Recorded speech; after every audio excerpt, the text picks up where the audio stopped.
வணக்கம் மேலே ஸ்ரீ குபேரன் டிவி நேயர்களுக்கு லட்சுமி நாராயணன் அன்பு வணக்கங்கள். இப்போ நம்ம பார்க்க போகிறது ஜூலை மாத பலன்கள். ஸோ மீன ராசிக்கு வந்து உங்களது ராசி 12 வந்து வக்கரமாக இருக்கிறது வந்து கொஞ்சம் செலவுகள் கம்மியானாலும் ஒரு சில விஷயங்கள் வந்து பிடிவாதமாக இருப்பீங்க. ஸோ எந்த விஷயத்துக்கு பிடிவாதம் இருக்குமோ அதுக்கு பிடிவாதமாக இருக்கலாம். தேவையில்லாத விஷயங்கள் ஈகோலாம் தூக்கி போட்டுருங்க. ஸோ கொஞ்சம் ப்ராக்டிக்கல் லைஃப் வர்றது ரொம்ப ரொம்ப நல்லது. இது நடக்கும், அதுக்காக சொல்கிறேன். நான் தொழில் ரீதியான விஷயங்களையும் நிறைய இது எனக்கு இதுதான் இருந்தால் தான் நான் வந்து இந்த பிஸ்னஸ் பண்ணுவேன், இப்படி இருந்தால் தான் இந்த கிளைண்ட்டு கொஞ்சம் கராராக இருப்பீங்க. ஸோ அதனால் வந்து பிஸ்னஸ் இழந்துருமோங்கிற எண்ணங்களும் வரும் அடிக்கடி. நீங்கள் பாருங்கள், உங்களுடைய சுச்சுவேஷன்ஸ் எதுங்கிறத பாருங்கள். கிளைண்ட் நல்ல கிளைண்ட்டை கொஞ்சம் நீங்கள் ஃப்ளெக்சிபிளாக போகிறது தப்பு இல்லைங்க. மற்றபடி 2ஆம் அதிபதியான செவ்வாய் உங்களுக்கு வந்து 5ல் வந்து நீச்சமாக இருக்கிறது. ஸோ குழந்தைகள் விஷயங்களை ரொம்ப கவனமாக இருக்கணும். பேசும்பொழுது ரொம்ப தெளிவாக கவனமாக பேசுங்க. நீங்கள் எதாவது கோபப்பட்டு சடார் விடார்னு எதாவது பேசிட்டிங்கன்னா அதனால் ப்ராப்ளம் வர்றதுக்கான வாய்ப்புலாம் இருக்குது. ஸோ 5 மற்றும் 11ஆம் அதிபதி சனி செவ்வாயுடைய சேர்க்கை இருக்கனால மூத்த சகோதரருக்கும் உங்களுக்கும் நிறைய கொஞ்சம் கருத்து பேதங்கள்லாம் வர்றதுக்கான வாய்ப்புகள், வாக்குவாதங்கள் வர்றதுக்கான வாய்ப்புலாம் நிறைய இருக்குது. பசங்களுடைய விஷயங்களும் கொஞ்சம் கவனமாக இருங்க. காதல் சார்ந்த விஷயங்களில் வந்து கொஞ்சம் கவனமாக இருக்கணும். ஏன்னா வந்து அதனால் ஒரு பெரிய பிரச்சனைகள் வருவதற்கான வாய்ப்புகள் கொஞ்சம் கவனமாக இருக்கணும். கலைஞர்களுக்கும் வந்து நிறைய போகிற இடங்களில் வந்து ரொம்ப சேஃப்டி மெஷர்ஸ்லாம் கொஞ்சம் பர்ஃபெக்டாக பார்த்துக்கோங்க. கலைஞர்களுக்கு வந்து சின்ன சின்ன ஒரு வாக்குவாதங்கள்லாம் ஏற்படுறதுக்கான வாய்ப்புலாம் இருக்கணும், கொஞ்சம் கவனமாக இருக்கணுங்க. ஸோ அதுதான் ரொம்ப முக்கியம். அது இந்த மாதம் ஃபுல்லாகவே வந்து ரொம்ப முக்கியமாக பார்க்க வேண்டிய ஒரு விஷயந்தான். 3ல் வந்து ராகு இருக்கிறது, அதுவும் சந்திரனுடைய சாரத்தில் இருக்கும்போது.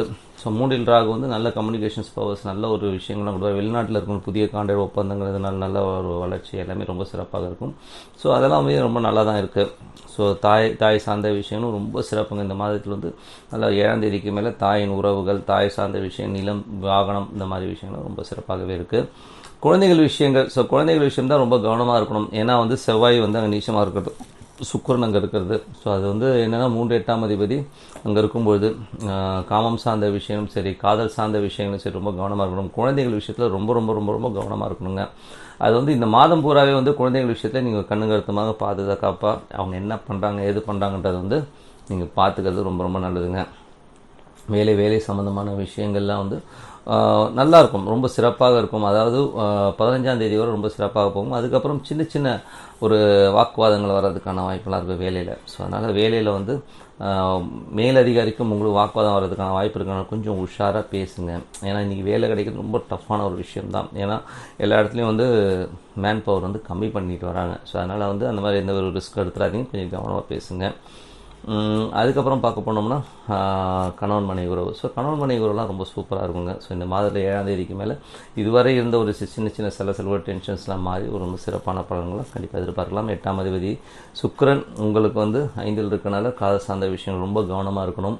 குழந்தைகள் விஷயத்துலையும் ரொம்ப ரொம்ப கவனமாக இருக்கணுங்க. அதனால் வந்து சின்ன சின்ன விஷயமா இருந்தாலும் கொஞ்சம் யோசிங்க. அதுவும் தொழில் ரீதியான விஷயங்களை ரொம்ப கவனமாக இருக்கிறது ரொம்ப ரொம்ப. ஏன்னா வந்து தொழில் சார்ந்த விஷயங்களை வந்து நம்ம ஏதாச்சும் அதீதமான பேராசைப்பட்டு எதாவது இறங்கணும்னா அதில் மாட்டிக்கிறதுக்கான வாய்ப்பு இருக்கனால கொஞ்சம் கவனமாக இருக்கும். ஏன்னா வந்து 5ல் வந்து நீச்ச கிரகம் இருக்கும்போது அது 10க்கு தொழிலுக்கு 8ஆக இருக்கனால ஸோ தொழில் செய்கிற இடங்கள்லாம் வந்து கொஞ்சம் நம்ம வந்து இந்த சில பேர் வந்து தொழில் செய்கிற இடங்கள்லேயே வந்து ஜாலியாக இருப்பாங்க, அங்கேயே உட்காந்து சரக்கடிப்பாங்க, அங்கேயே உட்காந்து லவ் பண்ணுறது, இந்த மாதிரி விஷயங்கள் பண்ணுற ஆளாக நீங்கள் இருந்தால், நல்லா கவனிங்க, இருந்தால் கோடு போட்டுறேன், நிறைய பேர் இருக்காங்க அந்த மாதிரி. ஸோ அந்த இடத்துல அதெல்லாம் வந்து உங்களுக்கு தகுதி குறைவை ஏற்படுத்தும். அதனால் பிரச்சனைகள் வருங்கிறது இந்த டைமில் நான் சொல்லிக்கிறேன், கொஞ்சம் பார்த்து நடந்துக்கோங்க. ஐயோ என்னென்ன இப்படி சொல்லிடுறேன், இருக்குது அந்த மாதிரி விஷயம் இருக்குங்கிறதுனால சொல்லிடுறேன். 9ல் கேது, தந்தையுடைய விஷயங்களில் வந்து சின்ன சின்ன விஷயங்கள் வந்து கொஞ்சம் டென்ஷன் படுத்தினாலும் அப்பாவோட உடல்நலத்தை கொஞ்சம் பார்த்துக்குங்க. ஸோ தந்தையுடைய உடல்நலம் சார்ந்த விஷயங்கள் கொஞ்சம் கவனமாக இருக்கணும்.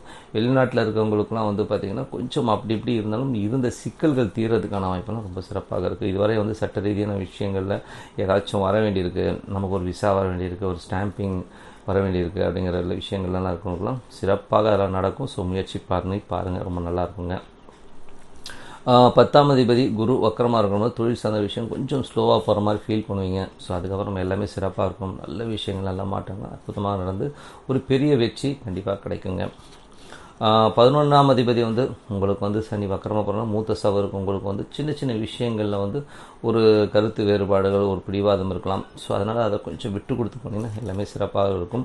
லாபங்கள் வரும், பட் ஆனால் அந்த லாபங்களுக்காக கொஞ்சம் போராட வேண்டியிருக்கும். இப்போது ஏன்னா கொஞ்சம் டிலே இருக்குது, எப்போ பார்த்தாலும் கேட்டு சண்டை போட்டால் தான் கொடுக்குறாங்கிற மாதிரி இருக்குது அப்படிங்கிற விஷயங்கள் இருக்கும். ஸோ இந்த மாதம் வந்து லாபங்கள் வந்தாலும் அது வந்து கொஞ்சம் போராடி கிடைக்கிற மாதிரி தான் இருக்குது. ஸோ கொஞ்சம் ஸ்லோவாக பார்த்து தான் வாங்கணுங்கிறத வந்து மைண்டில் செட் பண்ணிக்கோங்க. ஸோ மற்றபடி நீங்கள் வந்து வணங்க வேண்டிய தெய்வம் தட்சிணாமூர்த்தி. காலையில் இருந்து அமைதியாக ஒரு இடத்துல உட்காந்து ஓம் தட்சிணாமூர்த்தின்னு மெடிடேட் பண்ணுங்கள். ரொம்ப சிறப்பான பலன்கள்லாம் கிடைக்கும்னு சொல்லிட்டு உங்களிடம் விடைபெறுவது உங்கள் லக்ஷ்மி நாராயணன். நன்றி, வணக்கம். ஸ்ரீ குபேரன் டிவியை பார்த்தமைக்கு நன்றிகள். மேலும் இது போன்ற தகவல்களை தெரிந்து கொள்ள ஸ்ரீ குபேரன் டிவியை சப்ஸ்கிரைப் செய்யுங்கள். மறக்காமல் பெல் ஐக்கானை கிளிக் செய்யுங்கள்.